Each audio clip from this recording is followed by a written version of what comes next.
दोस्तों, एक बार की बात है। महात्मा बुद्ध के शिष्य आनंद कहीं जा रहे थे। रास्ते में उन्होंने देखा कि एक व्यक्ति एक चट्टान पर बैठा रो रहा है। वे उसके पास गए और बोले, क्या बात है वत्स, तुम कौन हो और क्यों रो रहे हो? आनंद की बात सुनकर उस व्यक्ति की सिसकियां थम गईं। वह अपने आंसू पोंछता हुआ बोला, मैं पास के गांव का रहने वाला एक बदनसीब व्यापारी हूं। मैं जो भी काम करता हूं वह बिगड़ जाता है। व्यापार के चक्कर में मैंने अपनी पत्नी के गहने गंवा दिए। मैंने अपने परिवार को भी खो दिया। यहां तक कि मेरा घर भी गिरवी पड़ा है। मुझे तो लगता है कि मैं किसी काम का नहीं हूं। मेरी किस्मत ही खराब है। उसकी बात सुनकर आनंद बोले, तुमसे किसने कहा वत्स कि तुम्हारी किस्मत खराब है? जरा मैं भी तो जानूं कि तुम्हारी किस्मत में क्या खराबी है। वह व्यक्ति बोला, पहले मैं खेती करता था, पर हर साल उसमें घाटा होता था। कभी सूखा पड़ जाता तो कभी ज्यादा बारिश के कारण फसल बर्बाद हो जाती। इससे परेशान होकर मैंने व्यापार करने का निश्चय किया। मैंने पत्नी के गहने बेचकर अपना व्यापार शुरू किया, लेकिन मेरा व्यापार नहीं चला। शुरू शुरू में परिवार वालों ने मेरा साथ दिया, लेकिन जैसे जैसे मुझे नुकसान होने लगा, मेरे परिवार वाले भी मुझसे दूर हो गए। मैं यह सब उनके लिए ही कर रहा था, लेकिन अब वे लोग मुझे देखकर नजरें फेर लेते हैं और मुझे ही मेरे परिवार की दुर्दशा का जिम्मेदार ठहराते हैं। उस व्यक्ति ने एक लंबी सी सांस ली और फिर बोला, मेरा एक मित्र है। उसने भी मेरे साथ अपना व्यापार शुरू किया था। उसका व्यापार अच्छा चल रहा है। वह जब भी मेरे घर आता है तो अपनी सफलता की कहानियां सुनाता है। उसकी बातें सुनकर मेरे घर वाले भी कहते हैं कि उसे देख और कुछ सीख। हमें तो लगता है कि तेरे वश का कुछ भी नहीं है। उन लोगों की बातें सुन सुनकर अब तो मुझे भी लगने लगा है कि शायद मेरे वश का कुछ भी नहीं है। अब तो मुझे अपना जीवन ही व्यर्थ लगने लगा है। मेरे मन में ख्याल आता है कि अपना जीवन समाप्त कर लूं। मैं यहां आया भी इसी इरादे से था, लेकिन हिम्मत नहीं कर पाया। इसीलिए यहां एकांत में बैठा विलाप कर रहा था। आनंद बोले, तो ये बात है। वैसे क्या तुम इसके अलावा कुछ और भी कहना चाहते हो? उनकी बात सुनकर वह व्यक्ति बोला, एक ओर मेरा हर काम खराब हो जाता है, दूसरी ओर मेरा मित्र है जो हर समय मुझे नीचा दिखाने का प्रयत्न करता रहता है। मुझे समझ में ही नहीं आता है कि मैं क्या करूं। आनंद बोले, क्या तुम अपने मित्र की बातें सुनकर दुखी हो जाते हो? व्यक्ति बोला, हां, मैं उसकी बातें सुनकर स्वयं दुखी हो जाता हूं। आनंद ने पूछा, तुम्हें किस बात का दुख होता है? अपने असफल होने का या फिर मित्र के सफल होने का? उनका सवाल सुनकर वह व्यक्ति एक पल के लिए सोच में पड़ गया। फिर वह बोला, अगर सच कहूं तो मुझे अपने असफल होने का उतना दुख नहीं होता है जितना कि मित्र के सफल होने का होता है। अर्थात यदि तुम्हारा मित्र असफल हो जाए तो तुम्हें खुशी होगी? आनंद ने प्रश्न किया। वह व्यक्ति बोला, हां, मुझे बहुत खुशी होगी। इसका मतलब है कि तुम्हारी खुशी तुम्हारे मित्र पर निर्भर है। आनंद बोले, अगर वह चाहे तो तुम्हें खुश कर सकता है, और अगर वह चाहे तो तुम्हें दुखी कर सकता है। तुम स्वयं से न तो खुश हो सकते हो और न ही दुखी हो सकते हो। अर्थात तुम अपने मित्र के गुलाम हो गए हो, इसलिए तुम्हारा कुछ नहीं हो सकता। ऐसा न कहें महात्मन। उस व्यक्ति ने हाथ जोड़ दिए। आपकी बातें सुनकर मुझे कुछ आशा बंध रही है। आनंद बोले, जब हम किसी से आशा बांध लेते हैं तो उस पर निर्भर हो जाते हैं। ऐसे में हमारी खुशी और दुख भी उस पर निर्भर करने लगता है। इससे बेहतर है कि तुम अपने आप से आशा बांधो। जब तुम ऐसा करोगे, साथ ही पूरे जतन से काम करोगे, तो तुम्हें सफलता अवश्य प्राप्त होगी। कहते हुए आनंद ने एक पल के लिए उस व्यक्ति की ओर देखा, फिर अपनी बात आगे बढ़ाई। तुम्हें लगता है कि तुम्हारा मित्र तुम्हें दुखी करने आता है, पर अगर विचार करो तो वह बातें तो सच्ची ही कहता है। वह अपने संघर्ष और अनुभव की बातें बताता है।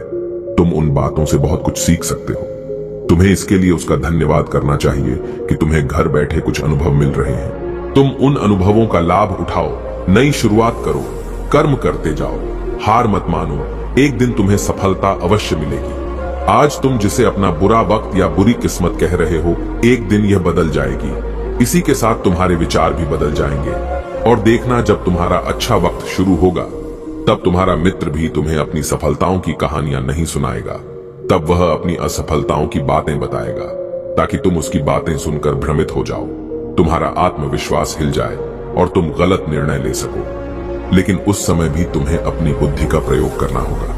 तुम्हारा मित्र जैसे आज तुम्हें दुखी करने आता है, उसी तरह उस समय भी वह तुम्हें दुखी करने आएगा।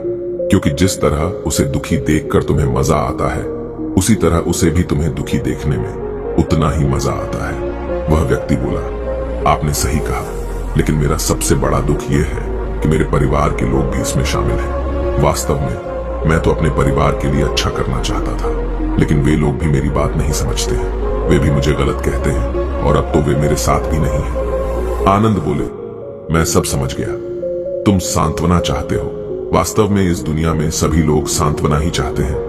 हम चाहते हैं कि हम जब भी कुछ करें तो लोग हमारी प्रशंसा करें, लेकिन आमतौर से ऐसा नहीं होता है, इसलिए हम दुखी हो जाते हैं। हमें लगता है कि हमारे मित्र, परिवार वाले सब मतलबी हैं। लेकिन तुम अगर किसी को अपना परिवार मानते हो और उसके लिए कुछ करना भी चाहते हो, तो तुम्हें ऐसा क्यों लगता है कि तुम दूसरों के लिए कुछ कर रहे हो?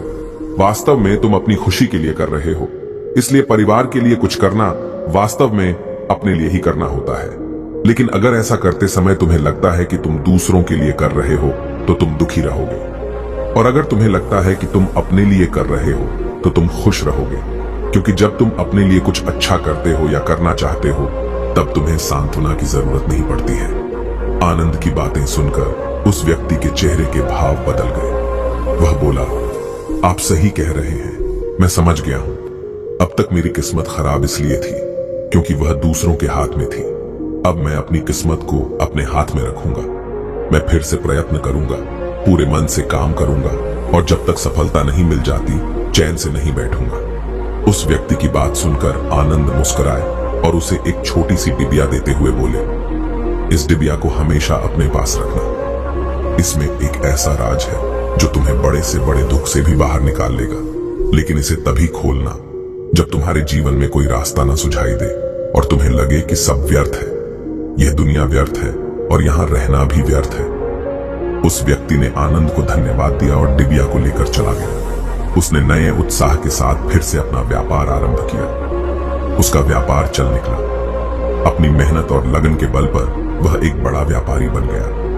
परिवार वाले भी उसके साथ आ गए और उसका जीवन हंसी खुशी बीतने लगा। अब वह भूतकाल का रोना छोड़ चुका था। वह भविष्यकाल की भी चिंता नहीं करता था, बस अपने वर्तमान को संवारने में लगा रहता था। और जो कुछ भी वह करता था, वह अपने लिए करता था, अपनों के लिए करता था। इसलिए वह प्रसन्न था। उसके जीवन में अब कोई दुख नहीं था। लेकिन वक्त हमेशा एक जैसा नहीं रहता है, वह बदलता रहता है। उसके जीवन में भी बदलाव आया। एक दिन उसके राज्य पर पड़ोसी राजा ने आक्रमण कर दिया। उसने इस राज्य पर अपना कब्जा कर लिया। उसके सैनिकों ने चारों ओर लूट मार मचा दी। उन्होंने व्यापारी का सारा धन लूट लिया। उसके घर में आग लगा दी। जान बचाने के लिए उसे अपने परिवार के साथ वहां से भागना पड़ा। वह व्यक्ति अपने परिवार के साथ कई दिनों तक इधर उधर भटकता रहा। वह दाने दाने को मोहताज हो गया। उसका बच्चा बीमार हो गया। इलाज के अभाव में वह तड़पने लगा। यह देखकर उसका हृदय चीत्कार कर उठा। वह कैसे अपने बच्चे का इलाज कराए? उसके पास तो खाने के लिए भी पैसे नहीं थे। ऐसे में उसे एक बार फिर निराशा ने घेर लिया।